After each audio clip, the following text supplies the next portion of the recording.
At the dawn of the 19th century, the world moved on muscle. Every cart, every carriage, every mile traveled depended on the strength of horses.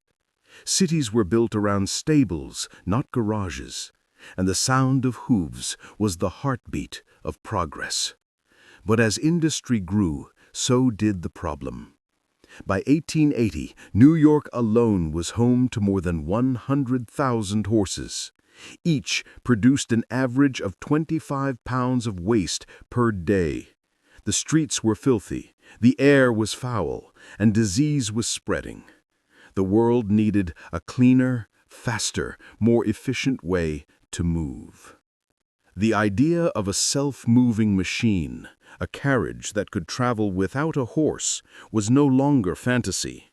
Inventors across Europe and America began to chase this dream, not for comfort, but for necessity. The first experiments were primitive. In 1769, a French engineer named Nicolas-Joseph Cugnot built a massive steam-powered tricycle. It was heavy, loud, and slow, barely capable of a few miles per hour. But it moved. For the first time in history, a vehicle carried itself forward without animal power. The Industrial Revolution gave engineers new tools. Metals became stronger, engines smaller, and steam more reliable. Throughout the early 1800s, dozens of inventors tried to perfect the concept. Some succeeded, most failed. But every broken piston and shattered boiler brought humanity closer to freedom from the horse. In England, Richard Trevithick experimented with steam carriages on public roads. In Scotland, Robert Anderson built a crude electric carriage powered by non-rechargeable batteries, a glimpse of a future that would not arrive for another century. And in France, Amédée Bollée designed elegant steam cars that looked like royal coaches of the mechanical age. Yet, despite all innovation, steam had limits. Engines were bulky, they took too long to heat, required constant refueling, and often exploded. What the world needed was a smaller, lighter source of power, something that could fit inside a carriage. That answer came from chemistry. In 1859, a Belgian engineer named Étienne Lenoir patented the first internal combustion engine, a device that burned gas inside a cylinder to create motion. It was inefficient, but revolutionary. For the first time, power came not from boiling water, but from controlled explosions. Soon after, other pioneers joined the race.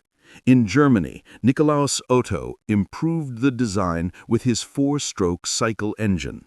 It was reliable, compact, and powerful, perfect for a vehicle.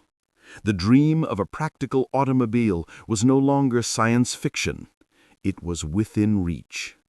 But the true birth of the car would not come from a workshop or a company. It would come from one man, an engineer named Karl Benz. In the mid-1880s, Benz built the Patent-Motorwagen, a three-wheeled carriage powered by his own gasoline engine. It could reach 10 miles per hour, faster than any horse-drawn carriage on the streets of Mannheim. In 1886, he received a patent for his invention, and history changed forever.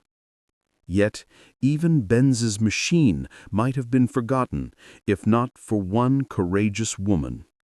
In 1888, his wife Bertha Benz secretly took the Motorwagen on a 60-mile journey, the first long-distance drive in history.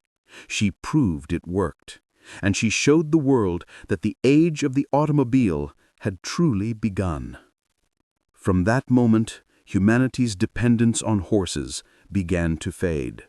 Cities would be reshaped, industries reborn, and entire nations transformed. The dream of the self-moving carriage, once a fantasy, had become reality. The world was entering a new era, an era of engines, wheels, and innovation, an era where speed defined progress. This was the birth of the automobile and the beginning of a revolution that would change the course of human history.